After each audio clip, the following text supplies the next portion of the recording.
It's 2011, and let's welcome everyone into Rowdy 2011. It's the Rowdy.com Big Three. My name is Bassmasters. This is Buck Fever. We talk NASCAR racing with our friend Jerome Buzz Cutler, who has the cameras, and today's three big burning issues. But Buzz, yes, Bass. what could the issues be? I mean, what could they freaking flippin' googly be? Hey, watch your language, I'm mister. sorry. Well, we'll get to that. We'll get to Mr. Potty Mouth Fever over there. Let's start with the two biggest names in motorsports. Okay. Jimmie Johnson. Oh, right. And Dale Earnhardt Jr.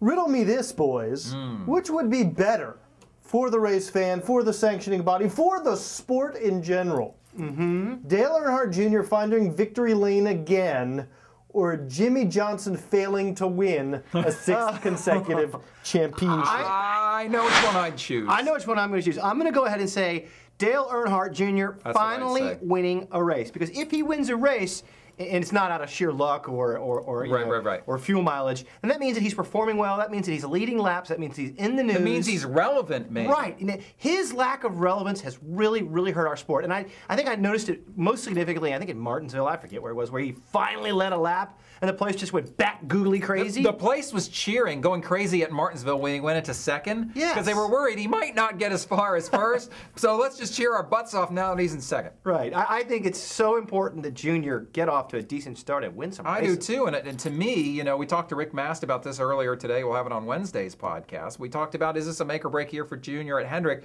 And I don't think it is from the perspective of Hendrick Motorsports. But if you're Dale Earnhardt Jr., at some point you're saying to yourself, is this the right place for me? Right. But he seems to be pretty happy over there. I think it'd be better if Junior was relevant again. We had a close championship battle with Jimmie Johnson and Denny Hamlin and Kevin Harvick this year. Yeah, Jimmie ended up winning, but we had the drama, which is what we really need in this sport. So I think we can get Junior running good and still have some drama. Even if Jimmie ends up on top again, it'll still be okay if Junior's running good. So I take Junior running well. 6 championships in a row is a great story. So let's just go ahead and have that story plus Junebug actually winning. Better if Junior was winning again and then won the championship. Was relevant for the championship chase as well. But maybe that's asking a bit much. Just a wee bit, I'd say. Now, issue number 2. A lot of drivers made New Year's resolutions. We'll hear from many of them later on in today's video program. Some great stuff. Kurt Busch said that his New Year's resolution is to curse less. Well, I'll be a monkey's uncle. And we've all heard Kurt Busch's on-the-radio tirades where he unleashes a string of profanity. But is cursing less, is it really a big deal when these guys curse on the radio? You know, I don't think it's that big a deal. I think you're in the huddle, so to speak, and the great thing about our sport is we actually invite the fan into the huddle. But Kurt Busch, I mean, some of the things, it's not the F-bombs and the H-bombs and the whatever bombs. There's an H-bomb? It's hell? You can say hell now? That's bad now? It's not the cuss words. It's the way he diminishes people, demoralizes people, and treats his crew chief and his team like utter crap. He's just completely out of line, I think. Well, he actually talked about this cursing a little bit and his vow to change, in part because of the sponsor considerations. Maybe Shell Pennzoil doesn't like quite as much blue language. It's good and it's bad. My guys understand it. Sponsors are confused by it. Race fans enjoy it. Some like it, some hate it. I need to be better with it. It's a weakness. I just get amped up when I get in the car. But I agree with you, Buck, in the sense that it's not the words you say, but how you say them. And I don't care if you know someone loves you, but they still treat you, they talk to you in a sarcastic, demeaning way.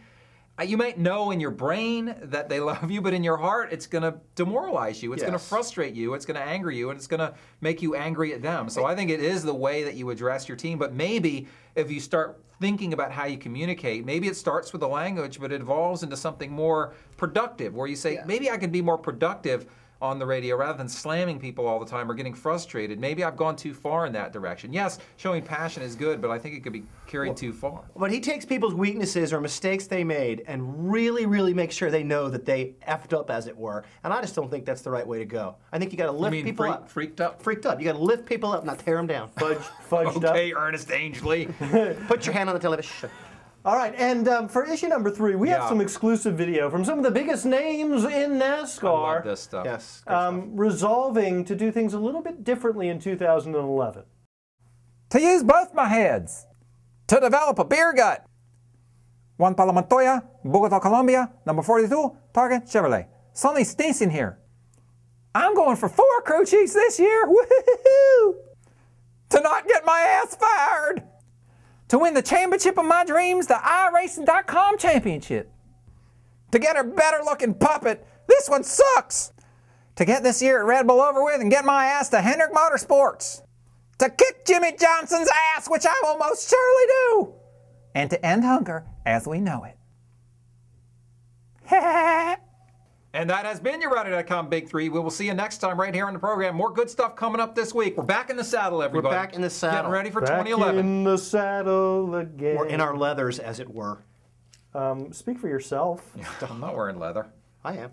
Okay. Well, Underpants. unless you count shoes. Underpants. Rowdy.com.